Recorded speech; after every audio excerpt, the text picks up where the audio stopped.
Hi, katzcradul here. When I first started down this road to self-sufficiency and self-reliance, I would watch videos on YouTube where people talked about building a preparedness community and finding friends and like-minded people to get together with and to share ideas with and those kind of things. I found it very difficult to relate to because try as I might, I just didn't seem to be finding anybody who was like-minded or anybody I could share ideas with or resources with. And I was kind of confused as to how to go about that. But as I'm several years down the road into this effort, I have found it. I have found that I'm able to find people who have similar interests more readily, and that comes as I talk about those kinds of self-reliance things that I'm interested in. We do that when we're gathered together with church friends or for family reunions or any time where we're gathered together with a lot of people.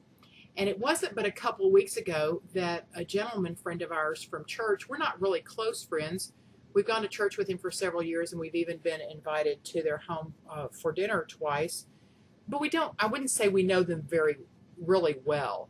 I do know that he has a military background in intelligence, and that he has also served as a special ed teacher or a teacher to gifted and talented students as well. He's a kind of interesting character, but he's really rather quiet. But he approached my husband at church a couple of weeks ago and handed him a very large Ziploc bag of books. And I didn't think anything of it until I was cleaning out my trunk not long ago and came across that bag, and I dug it out and I started looking at it. And he had given us some excellent books.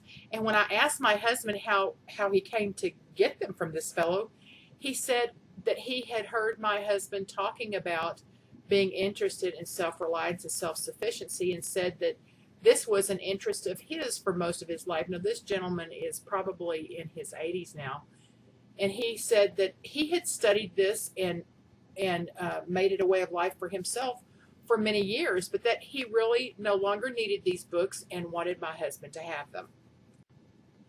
I was absolutely delighted as I began to look at the titles. And as I went on Amazon.com and eBay, I saw that many of these books are out of print, and some of them really are very expensive because they're rare and they're wanted. There's a demand for them. This one is The Homesteader's Handbook, A Guide to Independent Living. As I thumbed through the pages and looked at the titles of the chapters, I was so glad to have this book. It is loaded with wonderful information. Here are some of the other titles: Living the Good Life, How to Stay Alive in the Woods, At Home in the Woods, The Mother Earth News Handbook of Homemade Power, All New Square Foot Gardening, and Beekeeping, a book on beekeeping.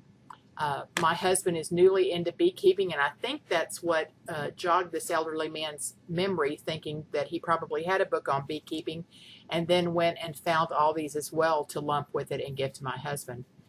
These books are fabulous, and I am thrilled to have them on my shelf, and I'm even more excited to be able to wade through them and glean any information that I can from them. My husband's beekeeping partner is also someone we found in our community just by accident. If I'm remembering correctly, we were at a high school football game in my little town, and my husband was just chatting to this gentleman about things he was interested in and about self-reliance, that kind of thing. And he found out that this gentleman in our town was also interested in the same kinds of things. And they were very careful as they began discussing these things with each other, because neither of them wanted to reveal too much information. But in very short order, we found out that their family was incredibly like-minded and had shared the same interests and concerns about our economy and our nation, and those kind of things. You know what I'm talking about.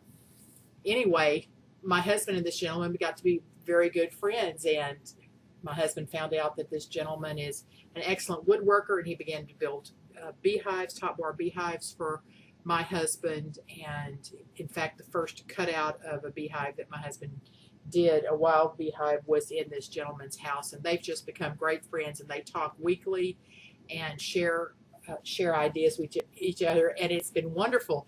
And the best news this week is that we had a home that was for auction probably about 4 blocks from us this past Saturday, and my husband's beekeeping friend was there, and he reported after the auction that the house was purchased from someone who is from out of town, but someone he knows. And he looked at my husband and he winked and he said, "And he's awake." And so we're very excited that we're beginning to make connections. It has come very slowly. So for those of you who say, and I hear it from you all the time, there's just no one around me, there's no one that's like-minded, there's no one I can talk to about this, be patient, but also be vocal. Don't hesitate. And you don't need to tell people everything about your life, but if you're working on a self-preparedness item or a way to become more self-reliant, be sure to talk to people about it, and you'll be amazed at how like-minded people will gravitate to you. That has been my experience. It was slow in coming, but the more we do it, the more people we find. The more we talk about it, the more people we find. I hope this helps, and I appreciate you watching. Until next time, this is Cat's Cradle.